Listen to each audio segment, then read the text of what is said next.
Good morning. Me and the flies are hanging out with sweet Miss Peace, who's having some grass and just hanging out together. I thought I would share a little video of me just spending some time with Peace and share a thought about how we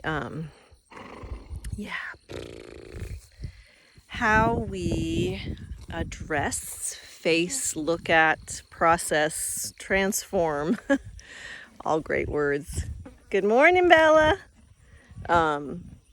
Our trauma. And when I refer to trauma that way, meaning the stored energy inside of us that is stuck, as opposed to the event. So we're not like necessarily thinking about an event, but thinking about the things that dysregulate our nervous system. And I heard this from a podcast I listened to the other day that, we talk about regulation being in that 4 to 7 calm alert.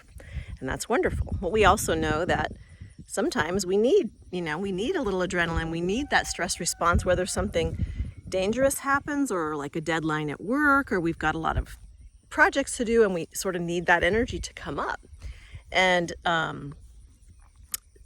and then sometimes we need sleep. We need to completely shut down. So it's not that we're never in those 8 to 10 range or 0 to 3 range of our nervous system. What I heard in this podcast that I love, and it fits so well with some of our other concepts, is that true regulation is having choice. I'm going to turn this way. This is my morning face. Hi, baby girl.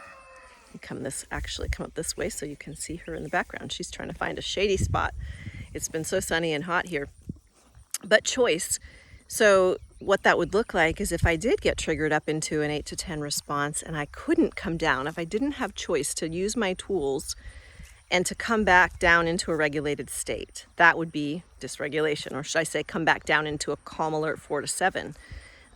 When it was time, when the need for that 8 to 10 was over, would I be able to come back down? Same thing, if I have a time to kind of shut down, even from sleep, when I go to sleep, can I wake up in the morning and do I stay in that sort of depressed shutdown stage for a while? Or am I able to make the choice to be awake and get going? Does it take me 3-4 cups of coffee before I can engage with the world? I love my alone time. Don't get me wrong. My cool beans coffee and alone time in the morning is, I go to bed at night looking forward to that time. The difference being that I actually can engage. I have the choice to engage with life and with others. I choose to have that quiet alone time. But it's not a feeling of, oh my gosh, if I have to engage, I'll be a wreck. I won't be able to function. So something to think about there. What I wanted to just mention with my time with Miss Peace or Girl today is one of the things I've been doing with her this past week or two since we've been at this beautiful new farm. Let me flip this around. Don't know if it always lets me flip things once I'm on here. It's not going to, so I'm just going to turn it like this. Look at this beautiful place that Miss Peace gets to live. And she has her friend, Mr. Freckles, who has his little girls getting him out this morning. And the two of them are buddies. What I've been doing is just hanging out with her, spending a lot of time, not putting the halter on, not requiring anything of her. If anything, what I like to do is come up and for connection, I just scratch on her. Oh, and she loves it. Yeah, she's double time, and she's like, I'll eat and get scratched sometimes. Actually, her other side is her favorite. When I scratch the other side, sometimes it feels so good to her that she can't even keep eating. She's just like, oh yeah, that feels so good. Oh, and she'll kind of reach around like she's gonna return the favor and scratch me. Her little lips get quivering. Oh, I don't know if you can see all that. Now her buddy's about to leave, so she might feel a little bit anxious, and it's okay. If she needs to leave me, if I'm not bringing her enough comfort when her friend leaves, it's fine. I'm not gonna coerce her into staying. I heard another amazing thing on a podcast today that referring to trauma, and we'll just see. So she's gonna walk because her buddy's leaving. She might whinny, she might run, she might even get a little upset. It's okay. so do we, right? It's not that we keep ourselves from ever, oh, just gonna poop, we'll give her some privacy with that. It's not that we keep ourselves, that's not what regulation is. There she goes. She says, oh no, my buddy's leaving. It doesn't feel good to me. That's okay. It's okay to not feel perfect all the time. You know, as a horse, she needs, as a herd animal, to feel, hopefully I had that pointed the right way so you could see her. I don't know why it won't let me turn it around today. She needs to feel a little dysregulated to say, this isn't safe for me. I'm alone. And what I'm gonna do is just spend time with her and let her know she's not alone. You know, how many of us have needed that from others to say you're not alone? You're not crazy. She's not crazy because she's upset right now. There's nothing wrong with her. She's just being a horse. Horses don't like to be alone. We don't either. But what I was starting to say there was trauma is also, it's not only no connection, it's often connection that's unsafe. So think about this. In her distress right now as she's running, and I'm going to help her in a minute, turn this camera off and just be with her. Right now I'm just standing here. I don't have to stop her from feeling what she's feeling. That was me making that. See, when she looks this way, I'll just kind of turn and let her know I saw her. I saw her look at me. I saw her notice that I noticed her. So I don't need to take responsibility necessarily for her frustration, her stress. Her little feetsies are sore on that hard ground. I can just notice her. So what would that look like if we just noticed ourselves? That's kind of that place to start. I'll put her in the background here.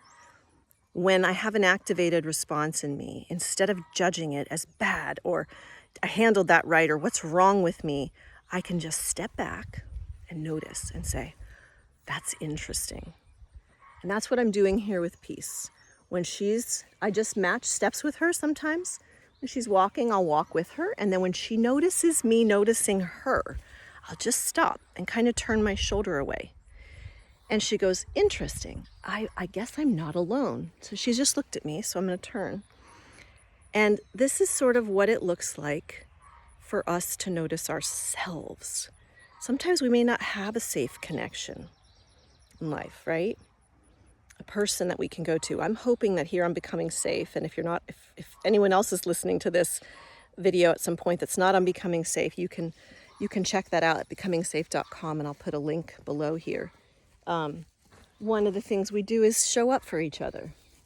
And that's what I'm doing for her. I'm just showing up for her. I'm just becoming a witness to her story. And she just looked at me. She just noticed me noticing her. So I'm just going to turn. And this is kind of cool because I now have eyes in the back of my head. I'm not trying to coerce her. I'm not trying to change her feelings. I'm not trying to keep her from feeling and experiencing what she's feeling. I'm just letting her do it, and I'm watching it. And that's sort of the first step with ourselves in our own healing of our trapped emotions and energies inside, our trauma responses.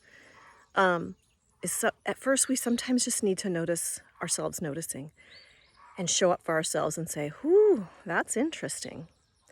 And can you see, I've done this a few times with her, to where the first time when Freckles left, she ran that fence for probably 5 minutes, and I walked back and forth with her. This time she did it probably twice, and now she's just hanging out up there. She's looking. She's not completely relaxed, but she knows I'm here with her. And like I said, when I turn this video off, I'm going to be a little more proactive about really focusing on her. And I just wanted to share those few thoughts of being a safe connection. If her buddy left and I'm here for her, but I'm trying to get her to change her feelings and fix her and do all this work, but she's not regulated, she's going to not feel like I'm a very safe companion, a safe connection for her. She's going to feel like I'm a threat as well. And when I can just notice her and not try to change her, and realize that, yes, is change the goal? I want her to feel relaxed, absolutely.